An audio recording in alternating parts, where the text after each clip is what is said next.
Hello बच्चों, welcome back.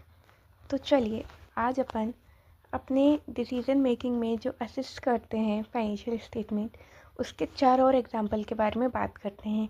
तो 5वें नंबर पे अपना आता है कस्टमर। जैसे कि अपन 4 पहले ही जान चुके हैं, अब अपन कस्टमर को कैसे हेल्प कर सकता है फाइनेंशियल स्टेटमेंट।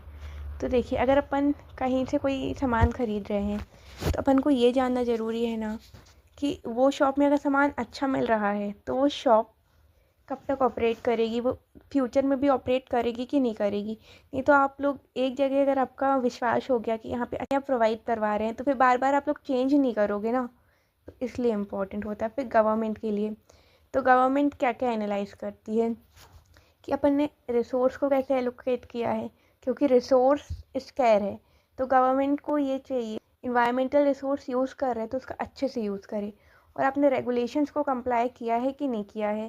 जैसे कि काफ़ी सारे रेगुलेशन रहते हैं, जैसे कि इन्वायरमेंट कंट्रोल किया कि नहीं किया, ज़्यादा इम्पैक्टफुल ना हो, किसी को हार्म ना करे, अगर आपके ऊपर लेबर्स लॉ लग रहे हैं तो वो सब आपने किए कि नहीं किए कंप्लाई। अब ऐसी कुछ अपनी सोशल रिस्पॉन्सिबिलिटी रहती है, जैसे कि अपन के ऊपर लॉ लगता है इन्वायरमेंटल लॉ, तो अपन इन्वायरमेंट को हार्म तो नहीं कर रहे, अपन का प्रोडक्ट प्रोटेक्टिव है कि नहीं है, इन्वायरमेंट सेफ़ है कि नहीं है। और अपन इन्वायरमेंट में और क्या अपन अपने बिजनेस से, या जो बड़ी बड़ी ऑर्गेनाइजेशन होती है वो लोग इन्वायरमेंट में कैसे कंट्रीब्यूट करती है जिसमें अपना इन्वायरमेंट और ज़्यादा अच्छा हो और पॉल्यूशन कम से कम बन रहे। चलिए अब नेक्स्ट एंड लास्ट टॉपिक को डिस्कस कर लेते हैं, कॉम्पिटिटर। तो कॉम्पिटिटर अपने फाइनेंशियल स्टेटमेंट से कैसे फ़ायदा उठा सकता है। तो अपने फाइनेंशियल स्टेटमेंट से कॉम्पिटिटर को अपनी स्ट्रेंथ पता चलेगी और अपनी वीकनेस पता चलेगी, तो वो उस हिसाब से उसकी बिजनेस की प्लानिंग कर सकता है।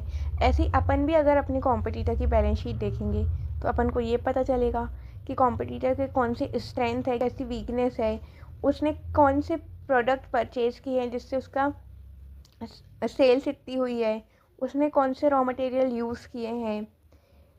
तो इससे अपन को भी हेल्प मिलेगी कि अपन लोग एनालाइज करके अपने ग्रो कर सके। हालांकि ये सब जो प्रोडक्ट किससे परचेज़ किया या रॉ मटेरियल किससे परचेज़ किया, ये सब बहुत जल्दी डिस्क्लोज़ नहीं करता है। या फिर अगर अपने बहुत सारे बिजनेस हैं तो किस बिज़नेस से अपन को कितना प्रॉफिट हो रहा है ये कोई जल्दी डिस्क्लोज़ नहीं करता है। पर उसके लिए भी कुछ अगर कंपलसरी है कि आपको डिस्क्लोज़ करना है तो कुछ लोग करते हैं, तो उससे अपन को पता चलता है, रफ आइडिया मिलता है कॉम्पिटिटर को कि बेंचमार्क क्या है, कंपेयर कर सकते हैं परफॉर्मेंस को। तो यही कुछ मेन रीज़न्स थे फाइनेंशियल स्टेटमेंट के बनाने के लिए इम्पोर्टेंट, जो